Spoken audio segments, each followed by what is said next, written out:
அற்புதத்திற்கு தடை என்ன? அநேகருடைய அற்புதம் தடைப்படுகிறதற்கு காரணம் பயம்.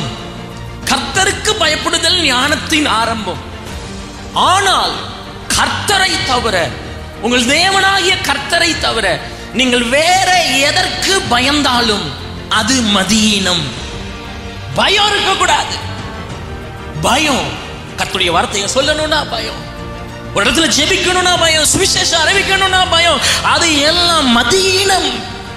நீங்கள் தேவனுடைய பிள்ளைகளா இருந்தால், நீங்கள் இயேசு கிறிஸ்துவால் ரட்சிக்கப்பட்டு ஸ்தோத்திரம் பரலோகத்தில் பெயர் எழுதப்பட்டவர்களாய் இருந்தால், இந்த பூமியிலே நீங்கள் கர்த்தராகிய இயேசு கிறிஸ்துவை தவிர வேற ஒருவருக்கும் வேற ஒன்றுக்கும் நீங்கள் பயப்பட வேண்டியதில்லை.